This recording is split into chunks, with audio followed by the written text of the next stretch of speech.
પ્રથમ રાત્રિ સસરા સાથે ભાગ 3 કેટલાક અવાજો એટલા નબળા હોય છે કે તેઓ ચીસ પાડતા નથી, પણ જ્યારે તૂટે છે ત્યારે આખા સમાજને બહેરો કરી દે છે.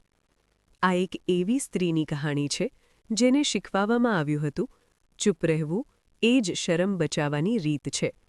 પરંતુ એક રાત્રિએ એ ચૂપ્પી તૂટી ગઈ, અને જ્યારે એક સ્ત્રી પરંપરા સામે ઊભી થાય ત્યારે આખું ગામ તેને ખોટી સાબિત કરવા ઊભું થાય છે. આ છે આર્યાની લડાઈ, માત્ર એક રિવાજ સામે નહીં, પણ આખા સમાજની સડેલી વિચારધારાઓ સામે. પ્રથમ રાત્રિનો અંધકાર ભાગ 3 શરૂ થાય છે. એ સવાર સામાન્ય નહોતી.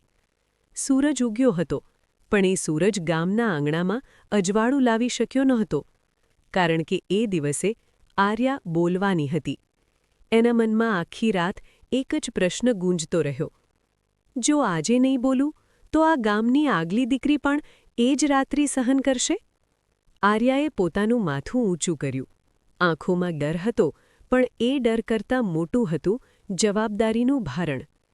સસુર ઘરના ઓટલા પર બેઠા હતા. રેડિયો ધીમે અવાજે વાગતો હતો. બહાર ગામ ધીમે ધીમે જાગતું હતું. આર્યા રસોડામાં ગઈ, પણ હાથ કાંપી રહ્યા હતા. પાણીનો લોટો હાથમાંથી પડી ગયો. સસુર ચીસ્યા: શું કરે છે? ઘર છે કે યુદ્ધભૂમિ? આર્યાએ પહેલીવાર આંખમાં આંખ નાખીને જોયું.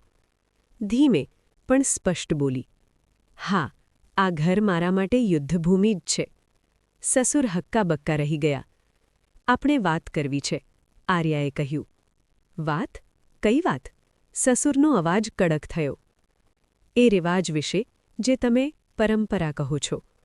એક પળ માટે ઘર આખું સ્થિર થઈ ગયું. પછી સસુર ગુસ્સે ફાટી નીકળ્યા: એ વાત ફરી નહીં, એ અમારા ઘરની રીત છે. આર્યાનો અવાજ હવે કંપતો નહોતો. રીત હોય તો મારી મંજૂરી ક્યાં હતી? આર્યાની વાત ઘરની દિવાલો સુધી રહી નહીં. સાંજ પડે ત્યાં સુધી ગામમાં ખબરો ફરવા લાગી. બહુ બગડી ગઈ છે, રિવાજ સામે બોલે છે, સસુરને બદનામ કરે છે. ગામના ચોરસ્તા પર પુરુષો ભેગા થયા. સ્ત્રીઓ દૂરથી ચૂપચાપ સાંભળતી. પણ એક ફેરફાર થયો હતો. આ વખતે કેટલીક આંખોમાં ડર સાથે ઉમ્મીદ પણ હતી. બીજે દિવસે ગામની પંચાયત બેઠી. આર્યાને બોલાવવામાં આવી. આંગણું લોકોથી ભરાયું, જાણે કોઈ અપરાધીની સુનાવણી હોય. પંચે કહ્યું: આર્યા, તો ગામની પરંપરા પર આંગળી ઉઠાવી છે. આર્યાએ શાંતિથી જવાબ આપ્યો: હું પરંપરા પર નહીં, અન્યાય પર આંગળી ઉઠાવી છે. ભીડમાં હલચલ થઈ. આર્યાએ ઊંડો શ્વાસ લીધો. આ રિવાજમાં સ્ત્રીની ઈચ્છા નથી, મંજૂરી નથી, માન નથી. એ રાત્રિ પછી ઘણી દીકરીઓ જીવતી હોવા છતાં અંદરથી મરી વળી છે. અને તમે એને માન સન્માન કહો છો? એક વૃદ્ધ પુરુષ ચીસ્યો: આ બધું ખોટું છે.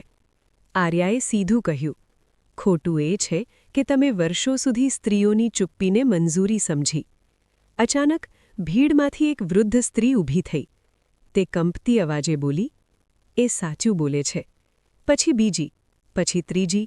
ધીમે ધીમે સ્ત્રીઓ આગળ આવવા લાગી. એક બોલી: હું 40 વર્ષથી આ દુઃખ સાથે જીવી છું.